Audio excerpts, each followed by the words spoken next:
बहुत बहुत अच्छे हैं बाबा। अच्छे हैं जी। अच्छे हैं। अच्छे का मतलब क्या होता है? अच्छे का मतलब क्या होता है? हाँ बाबा अच्छा क्यों बोलते हैं? क्यों बोलते हैं? हाँ अच्छे बन जाओ और सबको अच्छा बनाओ। हाँ? क्योंकि बाबा खुद इतना अच्छा है जो आते ही क्या कहता है? अच्छा अच्छा। बाबा इतना मीठा है, इतना प्यारा है। देखो बाबा के आने से पहले मन कैसा था, अभी सभी सोचना। हाँ बाबा के आने के पहले मन कैसा था और अब मन कैसा है? बहुत अच्छा। समझ में आ रहा है?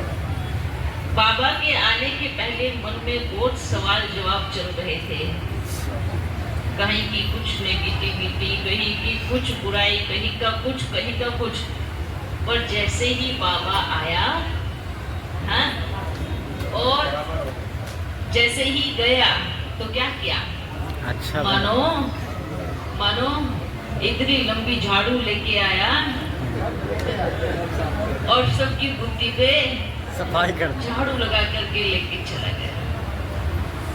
हाँ, सिर्फ इतना ही समझना चाहिए, परमात्मा के आने में और आत्मा के आने में फर्क क्या होता है। अगर परमात्मा आए, हमारे मन को साफ शीतल बनाए, शांत बनाए, चला जाए, तब समझना चाहिए कि ये कौन आया था, जो उसके आने के पहले में कैसा था और उसके आने के बाद कैसा। अगर जीवन में परिवर्तन आया है, तब समझ लेना चाहिए कि मेरे जीवन में कितनी अच्छी चीजें हो रही है और बाबा ने कितना अच्छा मुझे बना दिया है, मैंने जिंदगी में कितनी चीजें चेंज हो गई है। तब समझना चाहिए कि कोई महान हस्ती बैठ करके कर्तव्य कर रही है। समझ में आया? परिवर्तन ही परमात्मा को प्रत्यक्ष करने का एकमात्र उपाय है, ये याद रखना। परिवर्तन नहीं तो क्या कहेंगे? कहाँ जाते हो, कौन हो, कहाँ से आए हो? आपकी सहनशीलता, आपका प्रेम, आपकी दृष्टिकोण ही बाबा को प्रत्यक्ष कर देंगे। आपका बाबा के प्रति प्रेम, निस्वार्थ भावना, यही सब चीजें प्रत्यक्ष कर देंगे। ताकि आपको ढिढोरा पीटने की भी जरूरत नहीं पड़ेगी कि भगवान आया है, ये नहीं। जब एक साथ एक झुंड में सब इतने प्रेम की मूर्त बच्चे निकले और अपने प्रेम के वाइब्रेशन फैलाते हुए निकले, अपने निस्वार्थ प्रेम के वाइब्रेशन फैलाते हुए निकले, ऑटोमेटिकली जो ओरा बनता है वो अपना काम करता जाता है। समझ में आया?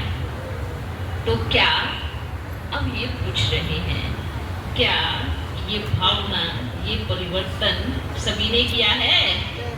जी बाबा। क्या है? नहीं किया, बिल्कुल नहीं किया। हाँ, बोलने में तो बच्चे बड़े मास्टर हैं। बात करो। बाबा किया है और कुछ मात्रा में किया है। किन्हीं का कम हुआ है, पर किन्हीं का पहले से भी ज्यादा हो गया है। बच्चों, ये परिवर्तन ही परमात्मा को प्रत्यक्ष करेगा। ये मत सोचो कि आपकी सोच को भी कोई नहीं देख रहा है। आप किसके प्रति क्या सोच रहे हो, क्या बोल रहे हो, बाबा नहीं देखता। ध्यान रहे कि जो चीजें आप करते हैं, ये एक बार जरूर सोचना, बगल में बाबा बैठ के सुन रहा है, किस दिन बांधा फूट जाए पता न चलेगा। ये भी जरूर सोचना, हाँ, कि बाबा हमारे साथ में बैठ के सुन रहा है। हाँ, सिर्फ ऐसा नहीं है कि बाबा अच्छी अच्छी चीजें सुनता है, ऐसा नहीं। बाबा आया क्यों है, इस दुनिया में क्यों आया? अगर सब कुछ अच्छे में ही आना होता तो सतयुग में आता ना बाबा। तो यहाँ क्यों आया? यहाँ क्यों आया है? यहाँ इस पतित दुनिया में क्यों आया है? उसको अच्छा बनाने के लिए, साफ करने के लिए। जब भी आप कुछ गलत करते हो ना, तो मन में आवाज आती है, ये नहीं करो, ये सही नहीं है, ये ठीक नहीं है, पर फिर भी करते हैं। हाँ, फिर भी हम उसी चीज को कर लेते हैं। तो इस चीज पे विशेष अटेंशन रखो बच्चों। जो आपके काम की चीज ही नहीं है, उसको क्यों उठाना? अपनी बुद्धि को डस्टबिन क्यों बनाना? अपने मन को कचरे का ढेर क्यों बनाना? हाँ, इधर की बात उधर की बात क्यों करना? आज मेजॉरिटी बच्चियां या बच्चे देखो टेलीफोन देखते हैं, कहते हैं ना हमारे बच्चे बिगड़ गए हैं, और बच्चे कहते हैं हमारे माँ बाप बिगड़ गए हैं। जो दोनों तरफ से बोलते हैं। बच्चों की सुनो तो कहते हैं हमारे माँ बाप बिगड़े हुए हैं, माँ बाप बोलते हैं हमारे बच्चे बिगड़े हुए हैं। बराबर, दोनों बराबर बोल रहे हैं, दोनों में से कोई गलत नहीं है। क्यों? बच्चे भी सही बोलते हैं कि हमारे माँ बाप बिगड़े हुए हैं। क्यों सही बोलते हैं? क्यों बोलते हैं? क्योंकि जो आप कर्म करेंगे आपके बच्चे देखकर भी करेंगे। हाँ, समझ में आ रहा है? आप बैठे रहो दिन में 2-2, 4-4 घंटे टेलीफोन चलाने के लिए या टीवी के सामने, तो आपका बच्चा क्या करेगा? क्या करेगा? वही करेगा ना। तो फिर आप बच्चे को किसने बिगाड़ा? बाबा ने बिगाड़ा, माँ बाप ने बिगाड़ा। हाँ, सब बिगड़ा हुआ है, कुछ भी सही नहीं है, कहीं भी सही नहीं है, किसी के घर में भी सही नहीं है। अगर घर में 4 लोग हैं, चारों की मतें अलग अलग है, सब अलग अलग है। क्यों? सबकी सोच डिफरेंट है, सब अलग अलग है, अलग अलग विचारधारा है, सबके हाथ में टेलीफोन है। कमाल की बात है ना। आपको क्या लगता है कि आप टेलीफोन को पॉकेट में डाल के घूमते हैं? नहीं, टेलीफोन आपको पॉकेट में डाल के चलता है। ये बात गौर करना, ये बात गौर करना। आप ये सोचना छोड़ दो कि आप टेलीफोन को पॉकेट में रखते हैं। नहीं, वो टेलीफोन आपको पॉकेट में रखता है। आप गुम हो जाओगे टेलीफोन से अलग, तो टेलीफोन टेंशन में नहीं आएगा। मेरा मालिक कहाँ गया, मेरा मालिक कहाँ गया, टेंशन में कौन आएगा? आप टेंशन में आ जाओगे। तो मालिक कौन हुआ? टेलीफोन हुआ ना। वो तो आराम से शांति से जहाँ बैठा है वहीं बैठा है, उसको कोई फिक्र नहीं है, उसको तो जो उठाएगा वही उसका मालिक। तो कौन किसके गुलाम है? कौन किसका गुलाम है? इंसान फोन का गुलाम है,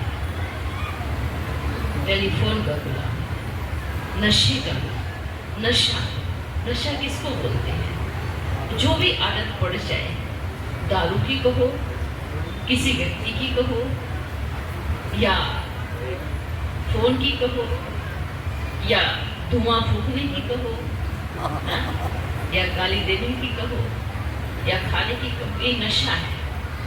और ये सब नशे नुकसानकारक है, पर एक नशा है जो जिसमें फायदा ही फायदा है। वो कौन सा नशा है? वो जब हमारा कनेक्शन पिता के साथ, परम पिता के साथ जुड़ता है, जब हम उससे बात करते हैं, जब उसके प्रेम में झूमते हैं, वही नशा है जो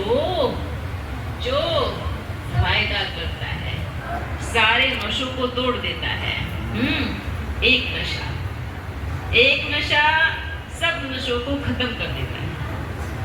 तो क्या करना है? क्या करना है? प्रेम में झूमना है। किसके प्रेम में? बाबा। ऐसा प्रेमी ढूंढो जो कभी जुदा ही ना हो, हाँ, जो कभी छोड़ के ही ना जाए। क्योंकि जो छोड़ के जाते हैं तो दुख होता है ना। तो बाबा क्या है? बाबा क्या है? ना आप बाबा को छोड़ सकते हैं, ना बाबा आपको छोड़ सकता है। तो दुख किस बात का? तो सुखी हुआ ना। इसलिए क्या करना है? क्या करना है? क्या करना है? बाबा से प्रेम करना है। और क्या नहीं करना है? बताओ, क्या नहीं करना? इसको बंद कर दो, बड़ी तेज आवाज आ रही है।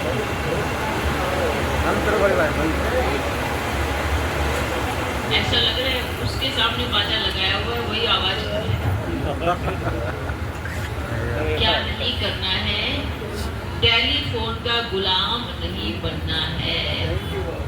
याद रखना, सबसे पहले नियम तो बाप के घर में लागू करें। बच्चियां, हाँ, जो भी बच्चे और बच्चियां रहते हो, सब अपने अपने घरों में टेलीफोन रख के आए। ठीक है? ठीक है? अपने अपने घरों में टेलीफोन रख के आए, याद रखना। कहाँ कौन कौन रहता है उधर, जो उधर रहते हैं। अच्छा, ऐसा नहीं कि बाहर वालों के नियम लागू नहीं है, हाँ, सबके लिए याद रखना। ये चीज आपकी जिंदगी को पूरी तरह से खत्म कर रही है। याद रखें, अगर टेलीफोन चलाना भी है, जरूरी सेवा हो तो, बहुत जरूरी सेवा हो, सेवा के लिए, ये भी बाहर में बैठने वालों के लिए परमिशन है। समझ में आ रहा है? घर परिवार में रहने के लिए ये परमिशन है कि सिर्फ सेवा के लिए यूज करो, बाकी किसी से फालतू बात, किसी की बुराई। आज टेलीफोन में यही तो हो रहे है ना। क्या हो रहा है? टाइम पास कैसे होता है? पहले तो घर से बाहर निकलते थे, 2-4 औरतें मिलकर के बुराई कर लेती थी। अब तो सीधा क्या होता है अब तो टेलीफोन पे चालू करते हैं। एक कचरा है, आपने डाला, किसी और के मन में डाला, उसने किसी और के मन में डाला, उसने किसी और के मन में डाला। हाँ, एक दूसरे के घर में कचरा डाल रहे हैं। यही तो हो रहे हैं ना आज, ये चीज हो रही है ना, एक दूसरे के घर में कचरा डाल रहे हैं। इस कचड़े को साफ करो। अगर आपके पास कचरा आया है तो बाबा को ट्रांसफर कर दो, बाबा ये मुझे नहीं रखना है। हाँ? किसी और के घर में मत डालो, किसी और की बुद्धि में मत डालो। पर मेजॉरिटी कोई भी हो, हम ये नहीं कहेंगे सिर्फ माताएं ही, चाहे कोई भी हो, बच्चे हो, स्त्री हो या पुरुष हो, बस ये चुगली की पिन, ये सब एक दूसरे की, एक दूसरे की, एक दूसरे की, ये चीजें छोड़ दो। ये आपके लिए सही नहीं है। एक बात बताओ, एक साइड रखी है जहर की डब्बी, एक साइड रखी है अमृत की डब्बी, तो आप किसको पिएंगे? अच्छा, सबके मुंह से क्या आवाज आई? अमृत को पिएंगे। अब सोच लो, क्या सही में अमृत पीते हो? बोल तो रहे हो अमृत को पिएंगे, पर क्या सही में अमृत पीते हो? नहीं, अमृत नहीं पीते, जहर खुद भी पीते हैं और दूसरों को भी पिलाते हैं, सबको जहरीले करते हैं। हाँ, समझ में आ रहा है? एक दूसरे के मन को खराब करना, जहरीला करना, ये क्या है? हाँ, ये क्या है? ये अमृत पीना नहीं है। अमृत पीना किसको बोलते हैं? जब भी जहर की शीशी पे नजर जाए तो अमृत की मुरली उठाए पढ़ना शुरू कर दो। समझ में आ रहा है? जब भी लग रहा है कि लाइन टेढ़ी हो रही है, सीधा कट करो और मुरली शुरू, या मुरली उठा करके पढ़ना शुरू कर दो, तो चेंज हो जाएगी लाइन, वहीं रुक जाओगे। अगर पीते गए, पिलाते गए, पीते गए, पिलाते गए, कितने मनों को मारते गए तो कितनी तकलीफ होगी, इसका बोझ कितना चढ़ेगा। जैसे अमृत पिलाने पे पुण्य मिलता है, ऐसे विष पिलाने पे पाप भी मिलेगा। समझ में आ रहा है? पीछे बैठने वालों को समझ में आ रहा है? आ रहा है? थोड़ा हाथ दिखाना। हाँ, क्या पीना है? क्या पीना है? अमृत पीना है, जहर नहीं पीना है। इधर की बात उधर नहीं करनी है, ये जहर पीना हुआ। हाँ, अगर कभी इधर की बात उधर करने का मन करे तो दिया उठाओ, मंदिर में चले जाओ, वहां अमृत मिलेगा। एक घंटी की आवाज भी सुनोगे तो भी अच्छा लगेगा। अगर जहर पीने का मन करे तो बैठ करके ओम का उच्चारण शुरू कर दो। जो साथ में आई है ना जहर पिलाने के लिए, घर में आई है, उसको भी बिठा लो, चलो अमृत पीते हैं। आप भी ओम करो, हम भी ओम करते हैं। समझ में आया? हाँ, अमृत पीना है। आप करके देखो, आपकी जिंदगी सुधर जाएगी, आपका घर स्वर्ग बन जाएगा। आपके घर में से जो आप बोलते हो ना, हमारे घर में किसी ने कुछ करवा दिया है, नेगेटिव ऊर्जा है, वो सारी ऊर्जा एक धक से खत्म हो जाएगी। ये नेगेटिव ऊर्जा का आह्वान हम कैसे करते हैं? नेगेटिव ऊर्जा कहाँ आती है? कहाँ आती है? कहाँ पे आती है? नेगेटिव ऊर्जा कहाँ पे आती है? जहाँ गंदगी होती है। समझ में आ रहा है? नेगेटिव ऊर्जा वहां आती है जहां गंदगी होती है, चाहे वो घर में हो और चाहे वो मन में हो। मन में अगर नेगेटिव ऊर्जा है तो घर को वैसे ही रखेंगे। तो आप किसी भी तंत्र मंत्र के पास चले जाओ, कोई आपकी ऊर्जा को खत्म करने वाला नहीं है। आपकी ही ऊर्जा, पॉजिटिव ऊर्जा, आपकी ही पॉजिटिव पावर आपके घर को स्वर्ग बना देगी। अब आप दूसरों के पास जाते हो, हमारे घर में ये समस्या है, ये प्रॉब्लम है, प्रॉब्लम आपके घर में है, तो ठीक बाहर वाला कैसे कर सकता है? नहीं कर सकता ना। जिसको प्रॉब्लम है वही ठीक कर सकता है ना। बीमार है आप, डॉक्टर के पास जाएंगे, दवाई लेंगे, पर अगर कहो डॉक्टर दवाई आप ही खा लो, ठीक मैं हो जाऊंगा, तो ये तो संभव नहीं है ना। ठीक होने के लिए क्या करना पड़ेगा? दवाई आपको ही खानी पड़ेगी। आपकी ऊर्जा अगर बिगड़ी है, आपके वैध संकल्पों से बिगड़ी है, तो आपको ही अपनी ऊर्जा को ठीक करना है। और ये ऊर्जा कैसे ठीक होगी? जब आप बैठकर ओम का उच्चारण करेंगे तो अनेक फरिश्ते आपकी छत पे घूमने लगेंगे और वो सारी पावरफुल ऊर्जा, शक्ति आपके घर में ट्रांसफर करेंगे। और बाबा से वो लेकर के, क्योंकि डायरेक्ट हम कभी नहीं ले सकते ना, तो बीच में किसको रखते हैं? हाँ, कौन होता है बीच में? हाँ, एजेंट, मीडिएटर। बीच के एजेंट फरिश्ते हैं जो नेगेटिव और पॉजिटिव ऊर्जा लेके आते हैं। तो क्या करना है? क्या करना है? क्या करना है? हाँ, परम धाम के गोदाम से ऊर्जा निकालने का कार्य करते हैं एजेंट, फरिश्ते। और फिर क्या करते हैं? फिर वो आपके घर में उस ऊर्जा को छोड़ते हैं। अच्छा, अब आपको क्या चाहिए वो आपके ऊपर डिपेंड करता है। आपको नेगेटिव चाहिए या पॉजिटिव, क्योंकि वो तो हर चीज से भरपूर है। समझ में आया? वो स्थान हर चीज से भरपूर है।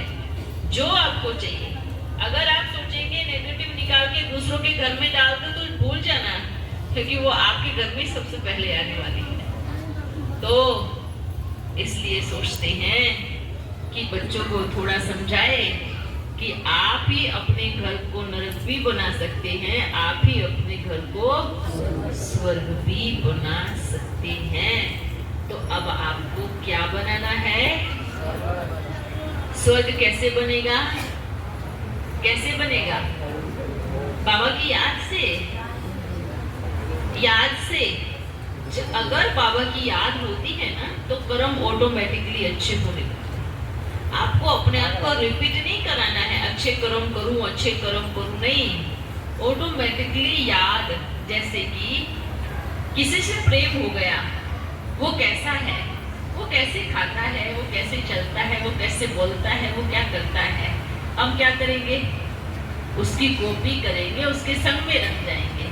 समझ में आ रहा है ना? उसके जैसा बन जाएंगे। तो बाबा भी क्या है? कैसा है? कैसा है? ऊर्जा से भरपूर, पॉजिटिव ऊर्जा से सोचना है बाबा कैसा है, मुझे कैसा नजर आता है बाबा। तो फिर बाबा से वही शक्तियां, वही गुण लेकर के सभी को क्या करना है?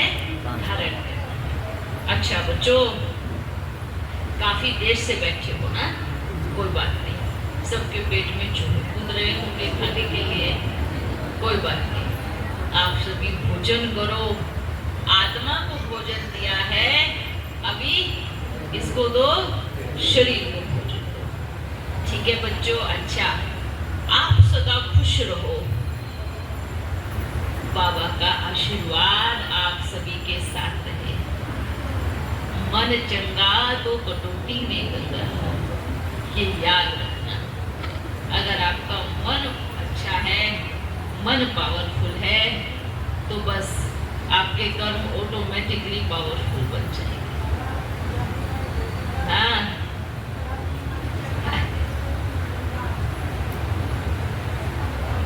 सब बाप के बच्चे हैं, सब आत्माएं हैं। ठीक है?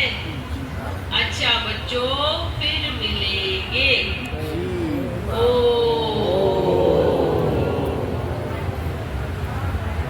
ओम हाँ। वाहेगुरु दा खालसा, वाहेगुरु दी फतेह। मतलब क्या है इसका? इसका मतलब होता है, कौन बताएगा? मैं बताऊंगा बाबा। हाँ हाँ बताओ। बाबा इसका मतलब होता है वाहेगुरु मतलब परमात्मा का खालसा।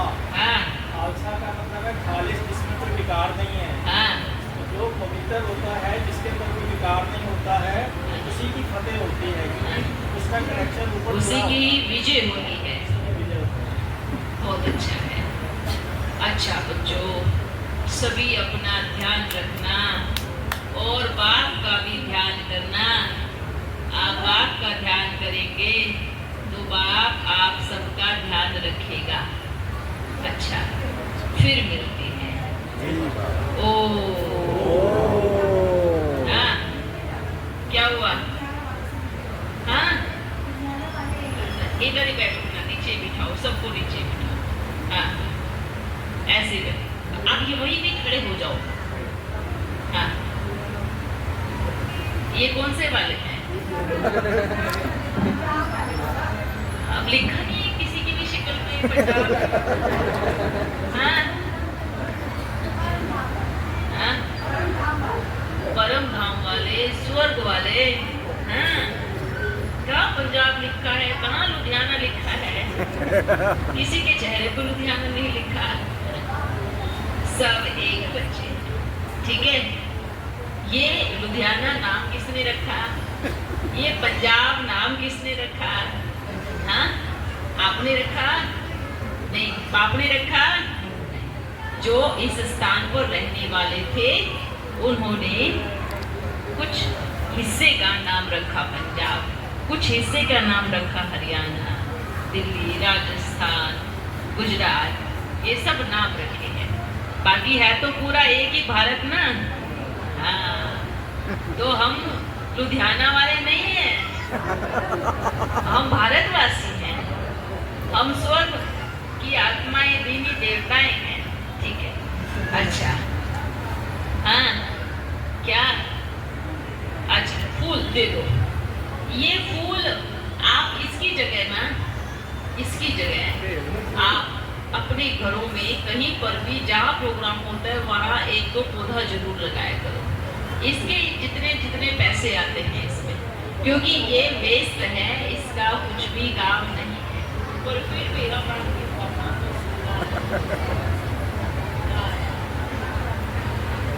अच्छा अच्छा आशीर्वाद है। आशीर्वाद अच्छा अच्छा है। आप उसको किस तरीके से लेते हैं वो आपके पास से सब अच्छा अच्छा जाता है। ठीक है? अच्छा बच्चों, हाँ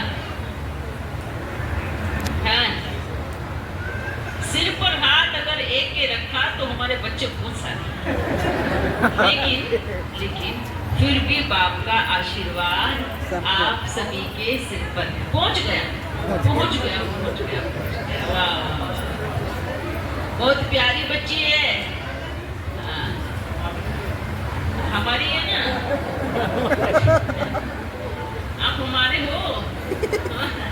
वाह, बहुत अच्छा, सदा खुश। अच्छा बच्चों, बैठ जाओ। सब समझ में आ रहा है? सबको समझ में आ रहा है? ये जितने पैसे का ये गुलदस्ता आता है, उतने पैसे के तो पौधे लेके आओ, भले गुलाब के लेके आओ, कई मंदिर में लगा दो, जहाँ प्रोग्राम कर रहे हो उस बगिया में लगा दो। हाँ, तो बाबा की दिल बड़ी खुश होगी।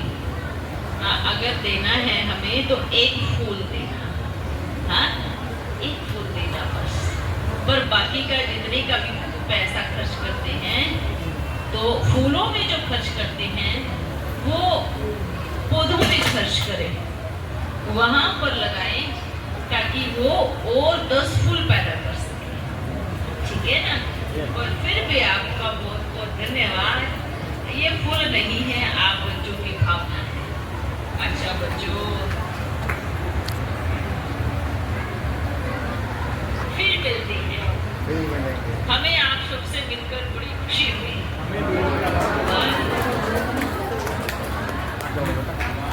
सभी को दिल से याद प्यार।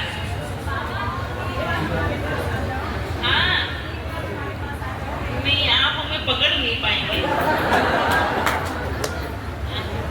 आप हमें पकड़ नहीं पाएंगे। आप भी हमारे पास आए, इधर आओ।